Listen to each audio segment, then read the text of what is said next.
So, the next panel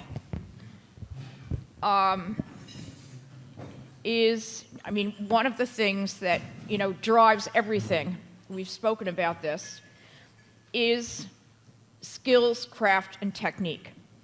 And one of my major concerns, and that's one thing I get to have is a few concerns, is that we recognize skills, craft, technique, etc., as, if you will, natural resources. Just because you can't put a sticker price on it doesn't mean that it isn't critical. And if we lose them, they are gone. And not only are they skills, if you will, that fulfill a natural inclination to create, the inclination to possess, etc., they are also, put another way, powerful economic engines as well. Okay.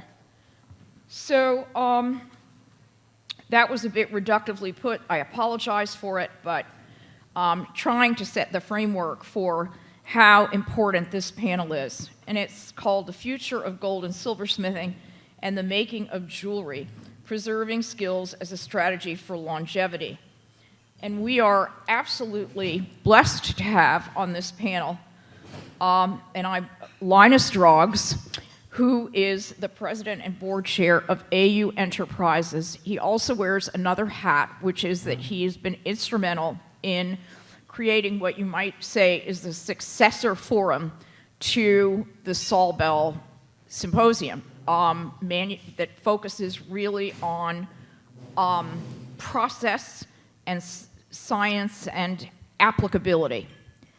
Next to him is, sorry about this, everybody, is Percy Stubbs, who is the Director of Development for Turquoise Mountain. For those of you that were with us on Monday evening, you got to hear I'm going to say a snippet, not because it wasn't full, but because what Turquoise Mountain does is so ambitious with initiatives in so many parts of the world: Afghanistan, Myanmar, Colombia, West Bank. Next to him is Mary Lewis, and Mary Lewis is head of craft sustainability at Heritage Crafts. She's UK-based. In your packets, there is a flyer that is about the Red List. That is an initiative that, if you will, is spearheaded by Heritage Crafts, and it relates to UNESCO concept of intangible heritage, intangible culture. And no, the United States is not part of UNESCO at this point, I believe. Is that not correct? Yes. Yeah. So that's a problem, but we can solve it. So next to Mary is, Emily Vesseland. Pardon? Are you looking for my name? Yeah. Emily Vesseland. Oh my God. I'm just so okay. Bad on me, but it's Emily Vesseland, who is the editor of, is it Gems and Jewelry? Gem and Jewel magazine. And yeah. That is, if you will, a brainchild of collective years in writing about jewelry, and it is related to, or it's an offshoot of Jewelers Mutual, and a wonderful initiative that we hope very much to collaborate with. Next to Emily is Karin Painter, and Karin is a writer, researcher, and craft advocate. Karin is one of the most dynamic people I know, and we're thrilled to have her. And she, too, is UK-based and involved with the Goldsmiths Company and was involved also with Goldsmiths Center. And next to Karin is Kyle Roderick. And Kyle is, I'm just going to say what I think as opposed to a little descriptor. Kyle is a journalist who is passionately interested in the interrelationship, I know, between, believe me, I'm a shameless shill for books, between the interrelationship of, if you will, materiality and principle. It doesn't mean that everything you see is going to be laden with that, but she really, in terms of concerns that we have and the world of making and jewelry, has, if you will, her finger on the pulse. And she is also the author of this book called Bejeweled. I'm doing the subtitle as well. The World of Ethical Jewelry. We can talk about whether there is ethical jewelry. But anyway, that's the book. The book is delicious, and it has great photographs. And so I give you this panel, and before I do, I just want to say one thing that is deeply personal.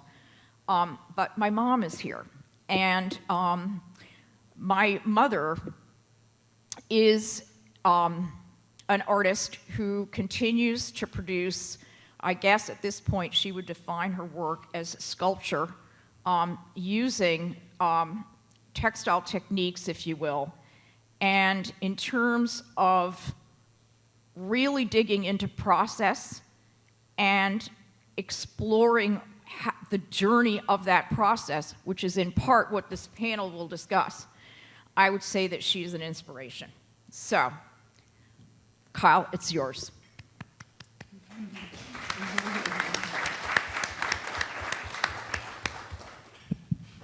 Hello, can everyone hear me? Is this good? Is it close enough? Well, thank you, Lisa, and thank you, everyone, including Aaron Welsh and Violet Kotzen of IAC, for creating this 16th Gold and Diamond Conference. Resilience is made possible also by IAC's sponsors, and I just think it's really important to thank them because, and also the conference partner, Sibjo, which has also been very supportive of my work as an independent journalist, photo editor, and author of books about sustainable jewelry and all the issues related to it in the gold mining and gem mining, artisanal production, design, etc. So yeah, we really thank I thank the World Gold Council, Jewelers Mutual, SCS Global Services, Hoover and Strong, GIA, Rio Grande, SMO, Goldsmiths Fair, who Karin is heavily associated with, and Gold Star Jewelry, Responsible Jewelry Council, and Heritage Auctions. These are all nonprofits and businesses. They're leaders in the ongoing global project to define and achieve responsible, I guess, jewelry practice, design, manufacturing, and artistic jewelry design and fine jewelry making. These panelists are here because they're all catalytic contributors to the resilience of artisanal jewelry making skills. Each in their own way plays a vital role in ensuring that the intangible jewelry making heritage is transmitted to young people so that students and actual apprentices, artisans, that they learn what they need to do to continue upholding traditions of applied arts and artisanal silver, jewelry, gold, palladium, etc., jewelry making. The fact is, just as natural habitats and animal and plant species are dying out, we see that jewelry making and other applied arts networks are also disappearing around the world. So these panelists are going to talk about how there are various factors threatening the existence of great jewelry making traditions here in the US, the UK, war zones, especially, they're under huge pressure, and some of these countries where war's happening, it's just, these artisans are struggling to maintain their cultural heritage in terms of jewelry. So I think we have enough. Oh, okay, stay closer. We have enough for an intro, and I want to begin with Linus Drogs, since he is somebody who is dealing every day with beginning artisans, jewelry manufacturing, these skill-challenged artisans, and I want to know, what are the central challenges that you're facing now, and how you're meeting them? So just a little background. I opened my company in '87. Today we are primarily a custom jewelry manufacturer. I employ about 30 technicians in my facility in Detroit. Being from Detroit, I'm really fortunate that there are 4 jewelry and craft programs locally to us. So we have a kind of a pool that I can pull from for new talent and technicians. But the difficulty we're having today is the disconnect between the arts and jewelry programs and what my company and really what the industry needs as skilled technicians that actually has a skill and can make a product. As we've been talking as a panel, as the students come out of these programs, some of the difficulties are that they don't have practical jewelry making skills.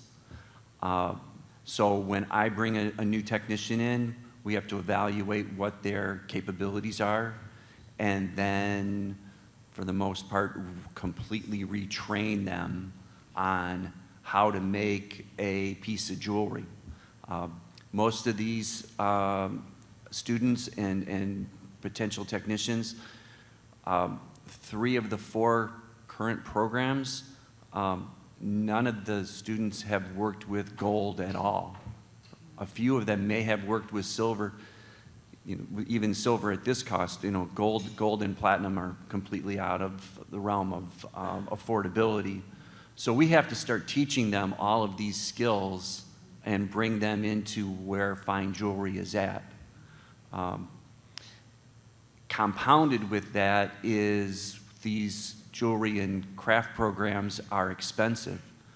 So now I've got a semi-skilled technician that I have to retrain, and as a company, I have to service their student loans.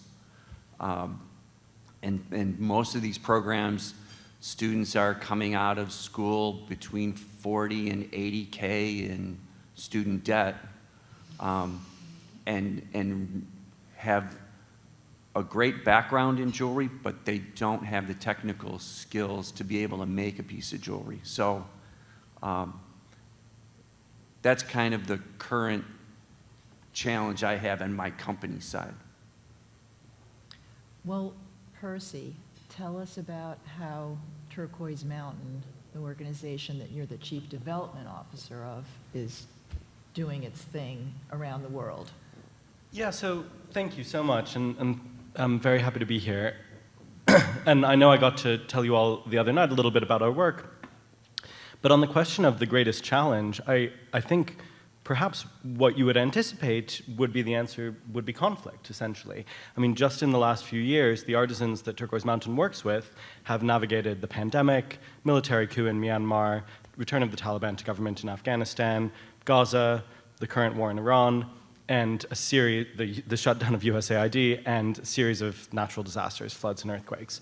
But actually, I don't think that is the primary challenge, because we don't struggle to convince the artisans we work with that they should pursue these crafts. they are utterly convinced not only of the sort of power and importance of preserving skills, preserving traditions for their own, intangible cultural heritage, but because they're really good livelihoods, really strong, sustainable, significant livelihoods.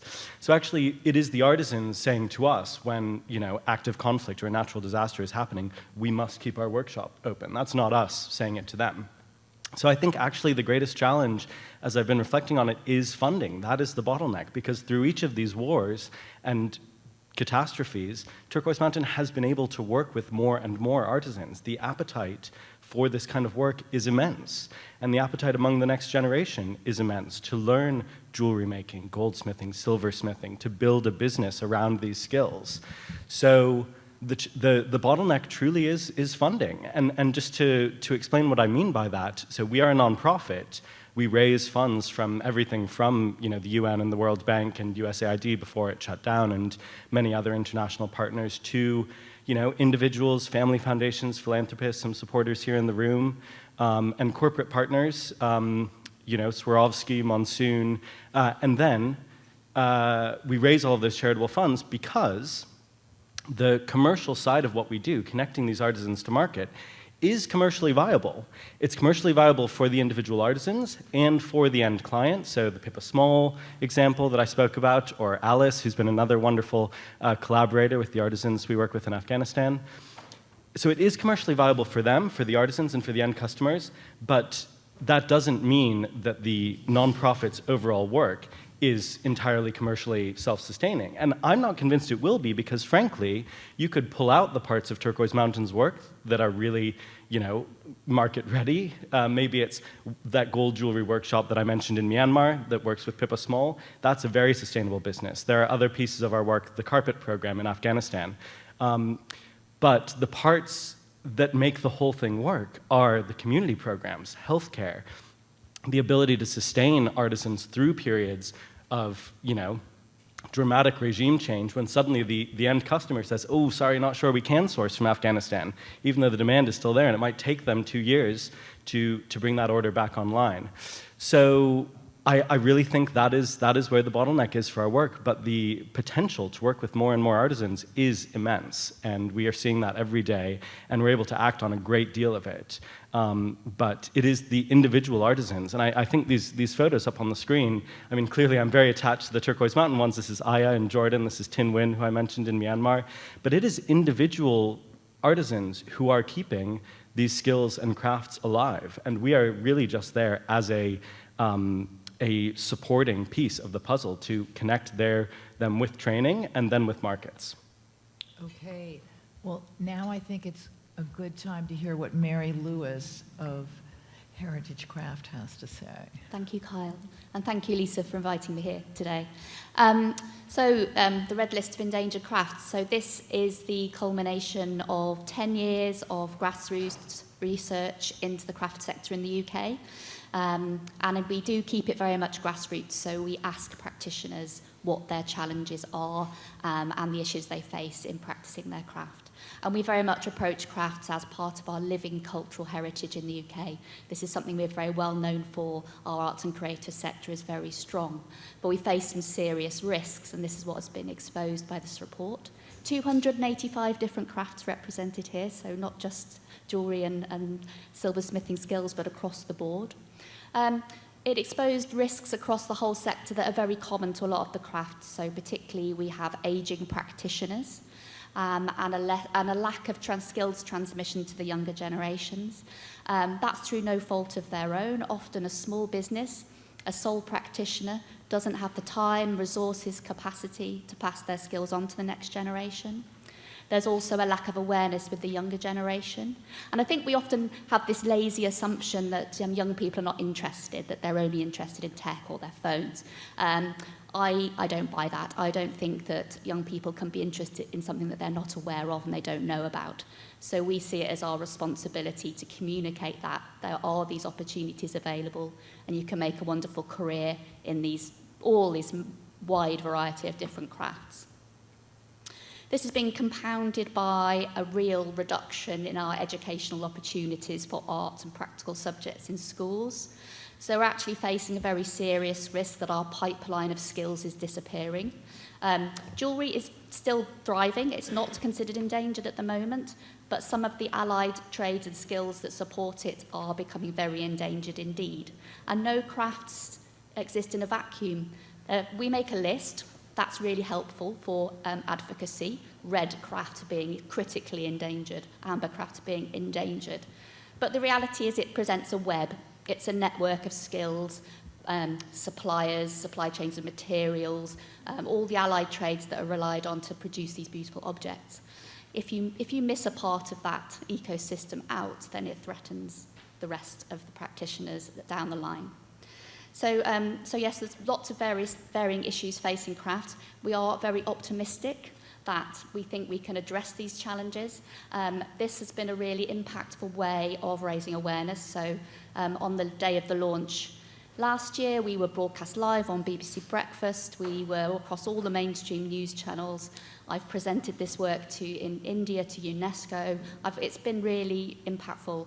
And I think it just shows that with a small amount of targeted resource in the right place, you can actually really make impactful, lasting change. Could I just add a quick point on that? So agree with everything you've just said. And on your point about transmission and the next generation, absolutely agreed that part of that is about making the next generation aware of this as an opportunity.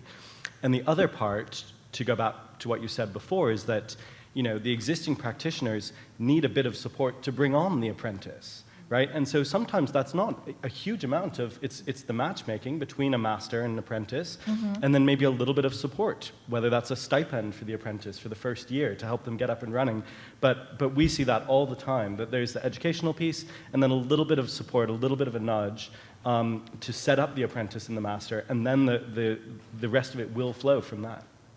Yes, and we see a lot of that. Karen will also talk about this, but we do provide resources, small bursaries, training bursaries up to £4,000 to do exactly that, to place apprentices with master craftspeople. But we don't think that should be our job. We're a small charity, and we don't really think it should be up to the charitable sector to be doing that. This is an infrastructure issue that should be supported more broadly at government and policy level. Right. Well, on that note, Emily, take it away and tell us about Jewelers Take it Mutual away. and Jewelers Mutual's involvement with helping fund and students who want to go into jewelry making and jewelry design. I'd be happy to. So I work for Jewelers Mutual. Jewelers Mutual is a 113-year-old insurance company in the jewelry sector, and it has a really long and storied history of giving back. We sponsor many of the great events that happen in this industry. We're a sponsor of this event. And I'm so happy to be here and talk about what Percy was talking about, the funding gap, because Jewelers Mutual has made a historic $10 million investment into the jewelry program of Savannah College of Art and Design, specifically to support their bench jewelry program. And did they build a building? They renovated a building. Oh, okay. So we renovated a building. The whole team from JM was down in SCAD, was in Savannah a couple of months ago to see the unveiling of this renovated studio. It's called the Jewelers Mutual SCAD Studio. And it essentially took an existing building and really, amped it up. And it's just completely filled with newly renovated spaces that students were already working really diligently in. And it updated their entire suite of machinery and tools. And that's just kind of the tip of the iceberg. This is an ongoing 10-year-long alliance between JM and SCAD. And it really is meant to bolster the industry as a whole and address that lack of a pipeline, or that sort of like unhealthy pipeline in the bench jewelry arena. So it will show up as scholarships, specific scholarships for promising artisans. It also, it sort of covers a wide swath of things, from materials, like I said, the building renovation, but there is also an endowment that is ongoing that leaders within the industry are welcome and encouraged to be founding members of. And this endowment is meant to last for a generation, providing scholarships for students to get their education in bench jewelry at the sort of largest and most, I guess, most esteemed jewelry program on the university level in the US. So Jewelers Mutual is really working to like sort of put the guardrails around what these guys know is sort of the most important part of the jewelry industry, which is the artisanship and the craftsmanship. And we're hoping to, you know, we have many partners already who have kind of come in. It's called B, which is the, wait, I'm gonna look it up, Bench Education Endowment. And it solely provides scholarships for people who are interested in becoming jewelry professionals. And we're hoping to add more members into B. And that's what we're doing, and we're really proud of it. Thank you. And now Karin, who's extremely involved with Goldsmiths Fair in the UK, you can speak to or speak about the different initiatives that are helping artisans. Yeah, thank you for having me here, Lisa. It's lovely to be here. Yeah, I'm here with a number of hats on. Oh, can you hear me? Can you hear me? Can you hear me okay? I'm a liveryman of the Goldsmiths Company and a trustee of the Goldsmiths Foundation, which is there to support the goldsmithing, jewellery and allied trades industry in the United Kingdom. And the Goldsmiths Foundation, specifically, its objects are to support vocational skills training. And, sorry, Lisa's giving them. You want to be about a fist away from this microphone. Am I not close enough? All right, sorry. So one of the things, I mean, I can talk about some of the issues, but one of the solutions that we've put forward over the last sort of decade is in 2010, we put £18.5 million into building the Goldsmiths Centre in the City of London, just a little bit further down the road from Goldsmiths Hall, where we hold Goldsmiths Fair. And in there, we run our apprenticeship scheme that's been going for 700 years. We celebrate our 700th anniversary next year. And to Percy's point, we give a stipend, we give some money to the master to train their apprentices, which is on a sort of sliding scale over the period of 4 or 5 years that they're an apprentice, to support the master while they train the young person. And the other initiatives in the centre is we run a jewellery foundation programme, which is a sort of entry-level core bench skill programme for jewellers, which either feeds into the apprenticeship scheme or straight into industry. And there are a number of other initiatives around the country, including Birmingham, which has got a very well-regarded HND and BA and a top-up for Design for Industry, which is very closely industry-related and very agile, and they're able to consult with industry and adapt their course as and when the industry needs it. So, for example, an example they gave recently was the trade was identifying they needed microsetters, so they were able to quite quickly introduce that into their business, into their modules. I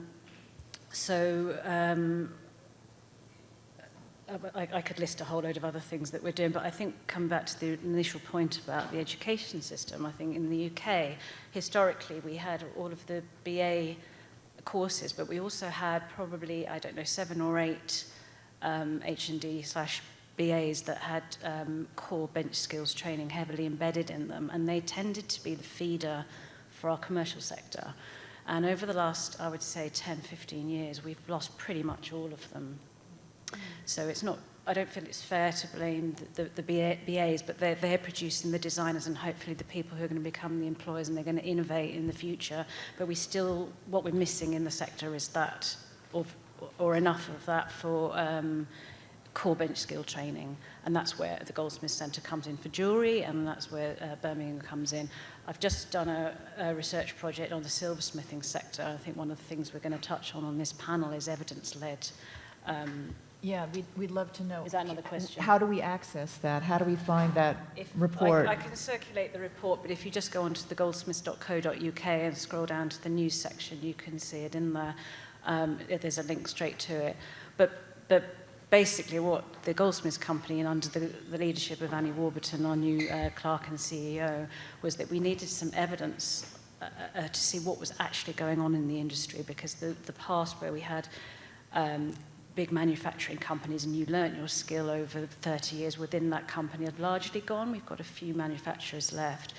But what we're finding is we have, you know, I don't know, 30 manufacturers, but the allied skills are providing a very critical infrastructure to those businesses.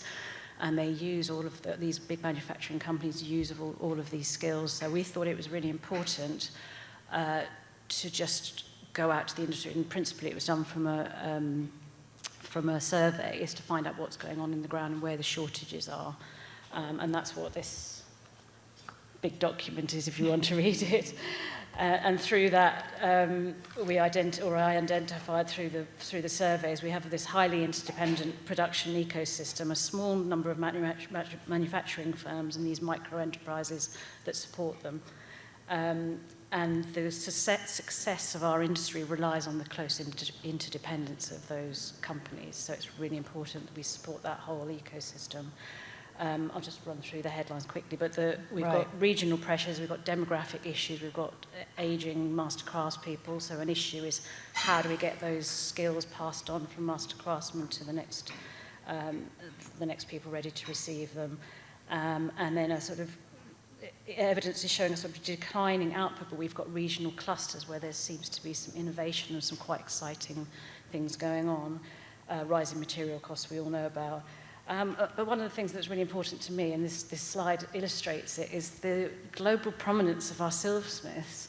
They're seen on, you know, the FA Cup and international Formula One trophies and all of that kind of thing. But domestically in the UK, I think there's very low awareness of, you know, who makes these pieces. I think that's kind of where I'm. All right. Well, after hearing that, my question for everyone is funding to help communicate the message.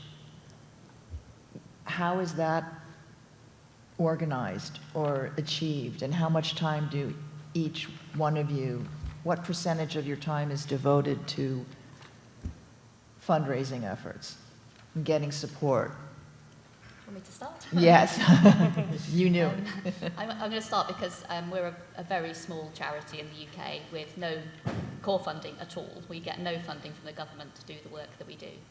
And the first red list that we produced 10 years ago, we did it with funding of £7,000, which is absolutely nothing.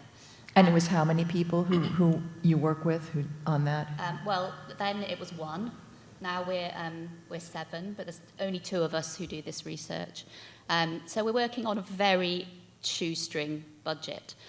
However, we have committed to do this ongoing work, and we have made a commitment as a charity to strategically keep doing it, because the evidence base is everything with this sector. We really needed to raise awareness for the powers that be, for all of these tiny little practitioners and tiny little businesses that are operating, that can very easily just slip away under the radar, and then suddenly we've lost a pool of skills that we weren't even aware of. So we've committed to keep doing this research, and we're constantly fundraising for it. So it's a challenge, but it's something that we've committed to and we will continue to commit to.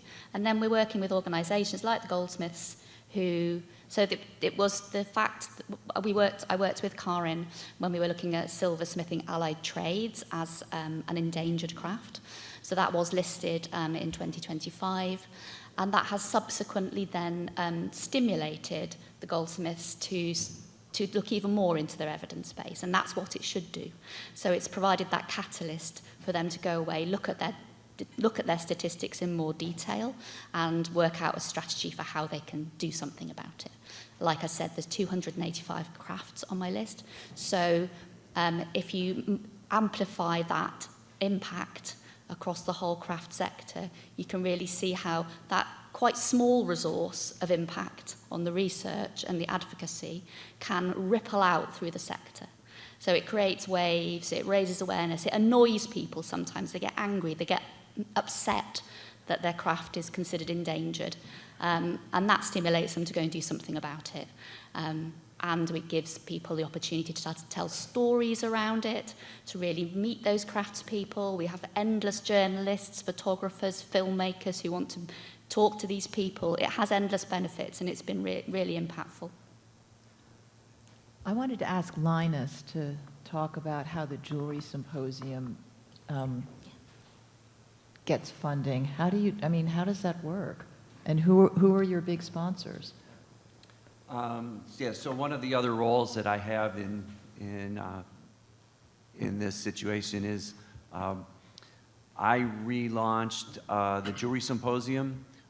This will be our 5th year. This is a continuation of the Santa Fe Symposium, which ran 34 years.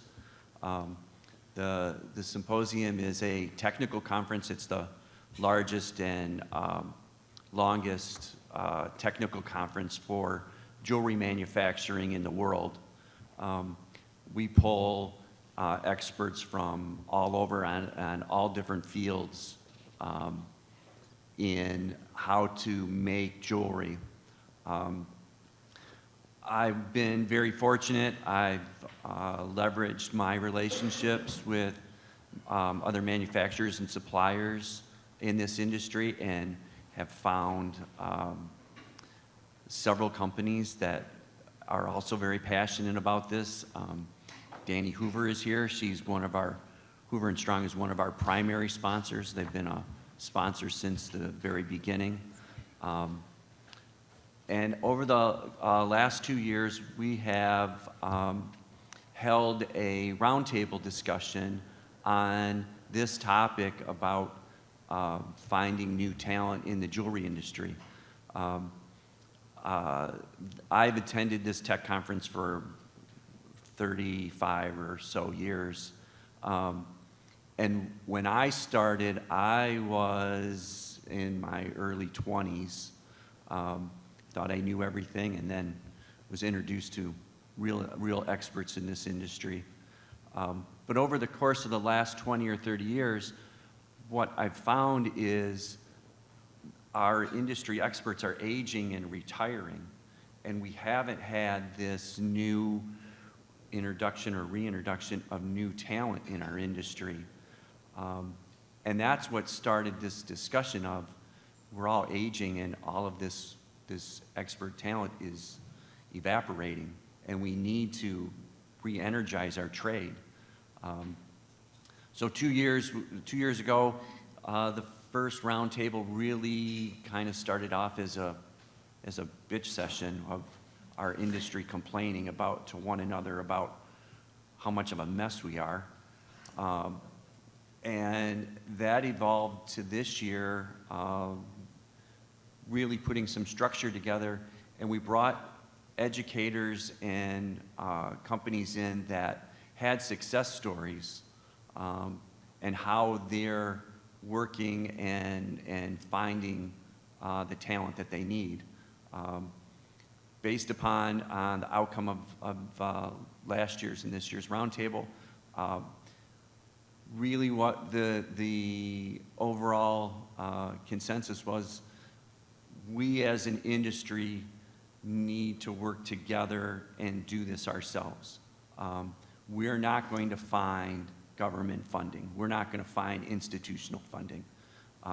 We need to work better as a trade, as what we were talking. I said, and we need to bring sexy back into this industry. We need technicians that can understand that you can make a really great career out of making jewelry. You don't have to be a designer. You don't have to be a retailer. You can be a bench jeweler. You can be a diamond setter. And you can make a great career. And we as a trade need to do a much better job of supporting ourselves. Other than the JM initiative, we really have not done anything as a trade to encourage bringing talent back into this industry.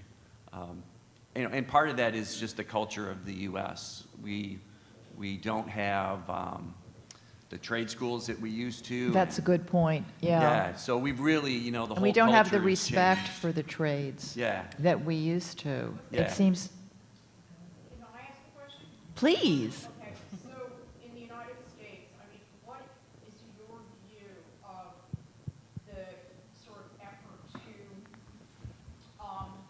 reestablish apprenticeships? We really, other than the JM and the SCAD program, we really don't have anything to start this. And I mentioned this earlier, Detroit's got great jewelry and trade schools, but we're not teaching core skills as technicians.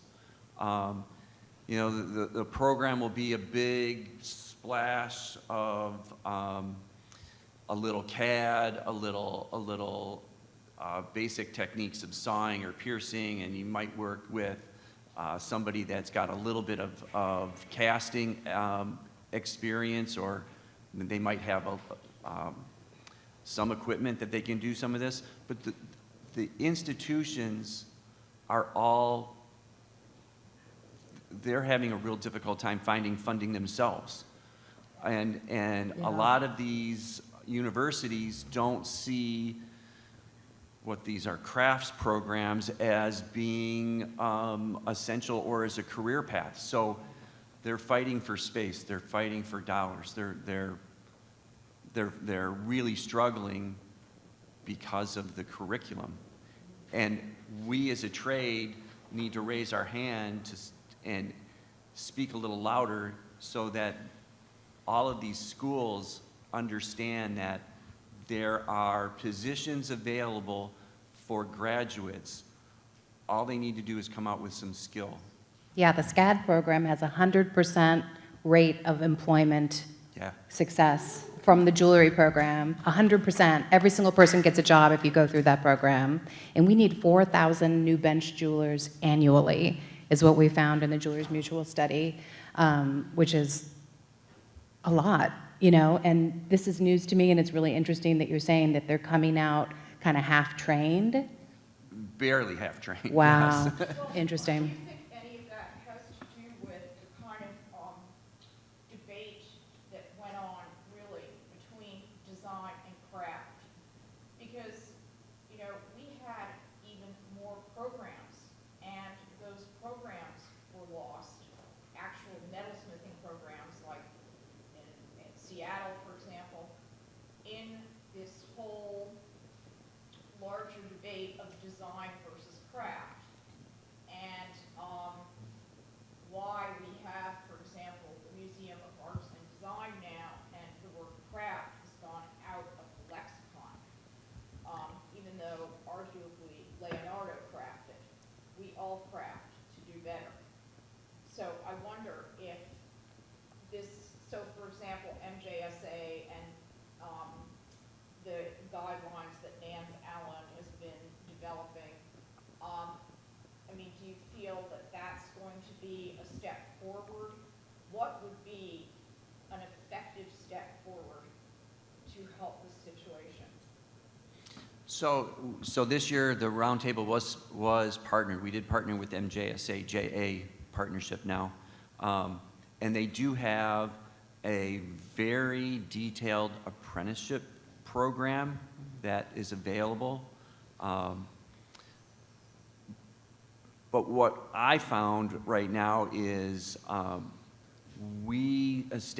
company established an internship program with these jewelry and universities, and I'm bringing technicians in at an earlier stage to give them more direction on what working in a jewelry factory is actually like, so that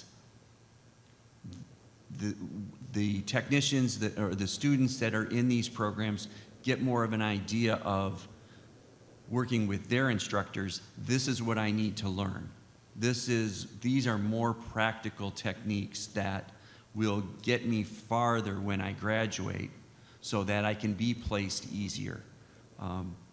Because really, part of our discussion is with the panel, we talked yesterday about the skills, the jewelry skills as a technician, as a jeweler, as a silversmith, these skills are universal.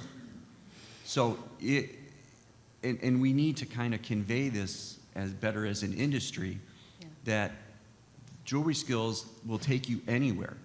You can live anywhere in the world that you want Absolutely. and get a job in lots of different factories and retailers and create your own company, but it transfers. It's an international skill set. If you wanted to learn in the States, you can go work in Thailand, you can go work in the UK, you can go work in Italy. That they carry over, and that's part of, I think, what we need to do better as a trade of explaining ourselves of what this industry actually is like. And just to add, I mean, to add to that, I mean, and to give a more sort of heartbreaking example, if you're displaced by conflict or climate, you can bring those skills with you and you can start again, which is not true with everything, but it is absolutely true with the craft. Yeah, I think that's a big part of it. And maybe a change in our administration will open some of these opportunities up that we can find talent that's not homegrown.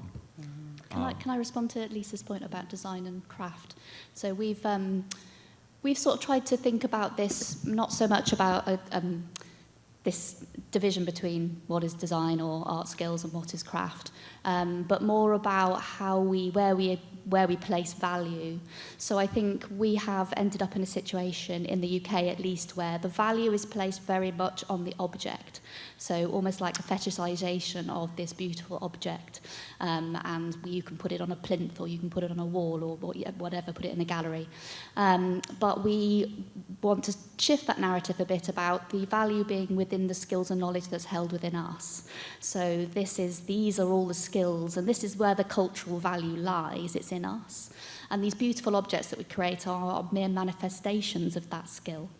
And then in this context, then craft becomes a verb, not a noun, to craft. Right. And I think that's a really useful way of looking at why on earth we do these things. Why do we want to make things? Why do we want to preserve the skills and knowledge that go into making these objects? And then it doesn't matter then what object you're making. You might be making an object that looks incredibly contemporary and very designed, or you might be making a very traditional, historic object. The skills and knowledge you need in order to make that are almost exactly the same. So that's where we place our emphasis. So we take the debate away then from what is art and what is design and what is craft, because I'm really not very interested in that conversation anymore, I don't think. Right, I wanted to hear what Karen could say to that. Yeah, I feel very fortunate that I came through, I'm a trained silversmith, and I came through an HND at one of the colleges that's since shut down, which was a sandwich course where I had a year in industry. And you said it's been shut down? It's closed down. Oh, that's sad. Yeah.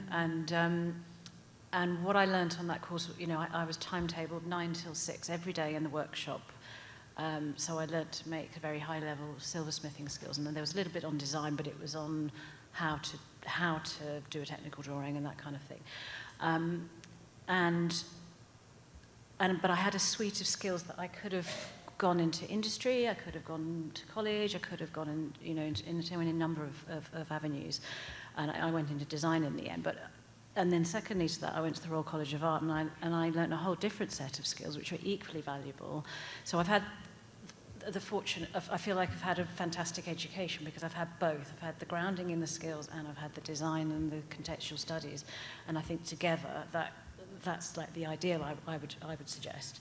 But I think I agree with Mary that if you're a designer maker or you're a commercial silversmith, I'm sort of more focused on silversmithing, obviously, but what lies beneath that is a silversmith. There is a core set of skills, and you're going to have to learn, you will learn them at some point. You'll either learn them all up front, perhaps going to a commercial workshop, but a designer maker may not learn them at a BA, but they're going to have other very, very valuable skills, but they will probably be learning across the whole of their lifetime, as all craftspeople do. So our challenge as an industry, I think, is how do we support that?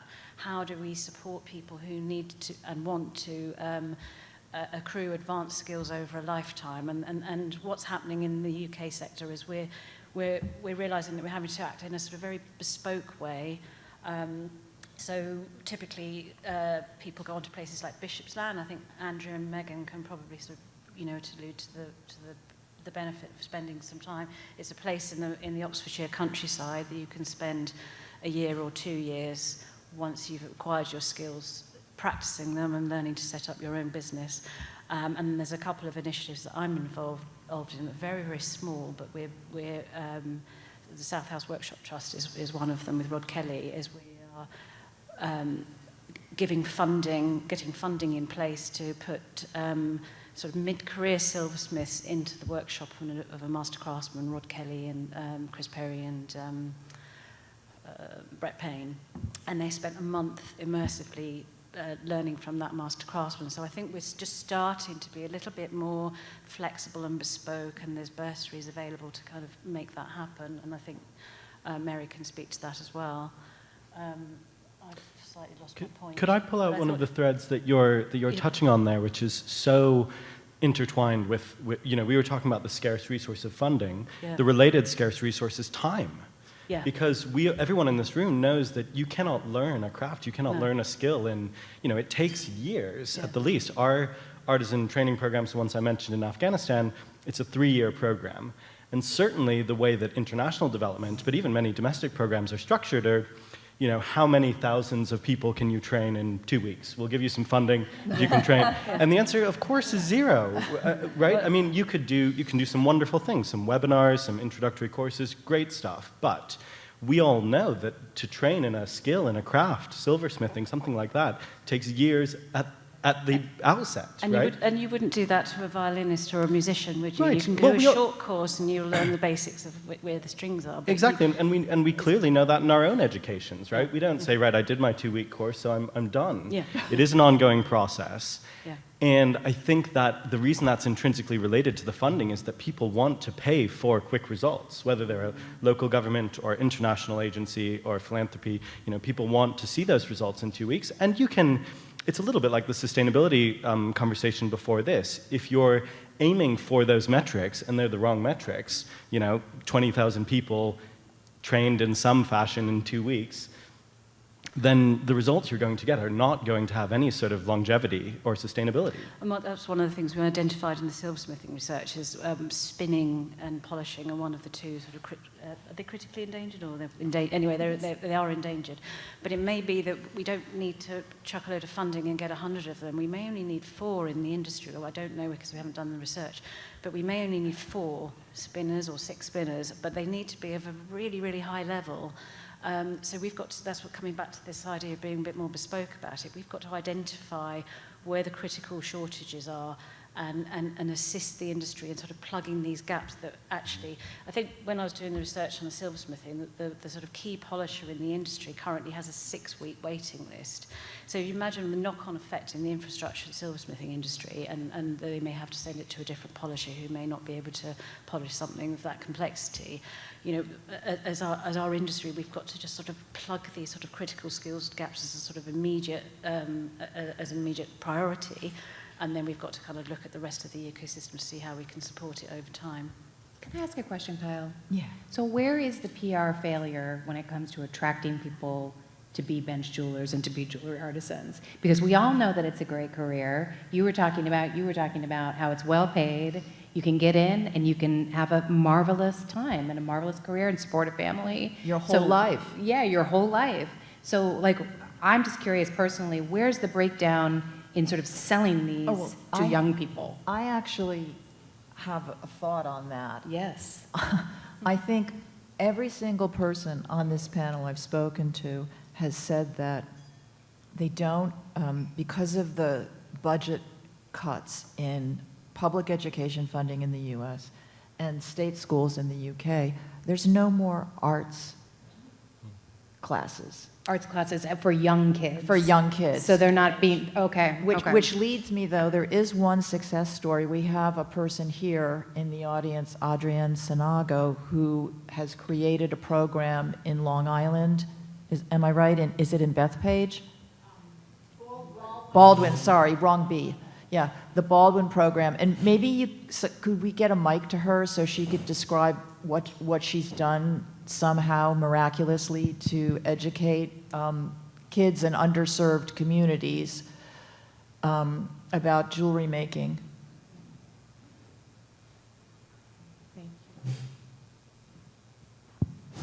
Okay, thank you, Kyle, for the introduction, and Lisa for the invitation.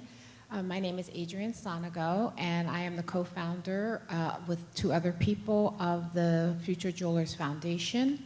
It's a 501c3 nonprofit, and we have created bench jewelry programs in high schools in Baldwin, Long Island, and Brooklyn to address this issue. And this panel has been very eye-opening for me because I've written down some notes on what we can be doing better to teach these current students. So we acknowledge that there is a bench jewelry shortage going on right now, and we said, what can we do to mitigate it? So we have partners such as Jewelers Mutual, we have Jewelers of America, GIA, and others who have funded our programs. We've gone into the high schools, we've built jewelry making studios from the ground up. It looks just like a real work run because it is. We have instructors from FIT coming in to teach. We work with NANS from MJSA to create a curriculum so that it is both hardy and fortified to be able to go into the industry after this program, in addition to meeting their criteria to graduate high school. So we have this program in Long Island. We also have it at the Brooklyn STEAM Center. We are expanding into other parts of New York coming in the fall, and we also are going to expand into CAD/CAM because we do recognize that is another field where we should be paying attention to that. So we recognize this. I think a lot of us need to come together more, because I'm going to talk to a lot of you on this panel after this to discuss how can we work together more powerfully to address this, because it is something I think internally we need to fix, and I think we can do it. I think we can fix it. There are enough of us who care about fixing it to have some real results. Thank you. Okay, I'm getting the nod. No, well, actually, I also wanted to say something. Please. Okay. Emily, you asked a question about PR. Mm. And one of the things is that there is a fabulous book written by Matt Crawford called Shopcraft as a Soul Class. And What's it called? Say it again. Shopcraft as a Soul Class. And I mean, it's a great book. I'm not telling you this is the only book, but it is one of the things that the book calls out is the difference, if you will, between a culture that has, it's very personal, but that has a reverence for, if you will, mastering a theoretical codified body of knowledge versus the way that craft, artisanry, etc. is passed on and taught, and parallels these two bodies. We have for decades, this is definitely my opinion, so, you know, the bombs will come on me, but fetishized, if you will, this codified theoretical body of knowledge, and people who have that as, oh, thank you. Sorry. What we've done is, in a sense, fetishize this codified body of knowledge and people who have that versus a different approach to learning. I'm not saying jettison the one, guilty as charged, I'm a product of it, but don't diss the other. And in terms of PR, if I may point to Jewelers Mutual, something that I thought was really stupendous is our industry, our responsibility. And there are other companies that I see who are forward-thinking.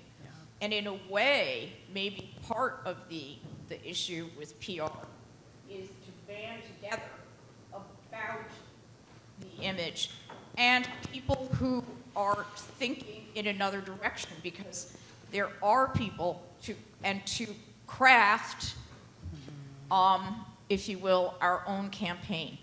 Yeah.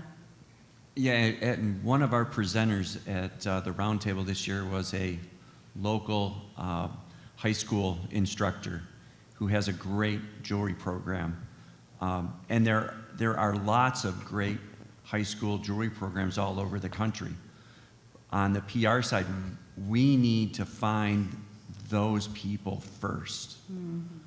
Because like I mentioned, what happens is they'll get in a good program and then they'll wind up at SCAD, or they'll wind up at FIT, or they'll go in a direction that will give them a great jewelry education, but not necessarily is that a great career path. Interesting. Can I respond to the skills question again? That respond to Lisa, is that we're seeing young people come to us for additional funding to build their skills, and because they actually really want the skills. They really see that that's their future, that they want to be more skilled, and they see that as a way of being part of a much more sustainable, innovative and interesting future for their craft. It's we always think of, we're called heritage crafts, and that can feel like a bit of a historic backward look maybe, but actually it's about inheritance, the word heritage, and what we have learned from the past and what we can then subsequently pass on to the future, which will be different, and it will change, it will innovate, it will make best use of the technology we have available now, but it can still honour that hand skill and tradition that they have inherited. And lots of young people are really excited by that idea. It's not this kind of traditional sort of fusty way of doing things. They see real opportunity in a much more, coming back to the discussions we're having about climate and sustainability, that they really see that they can make a positive impact on the sector and do things a bit differently in the future. Absolutely. Well, thank you one and all. Time is up, and on to the next program. Thanks. That's great.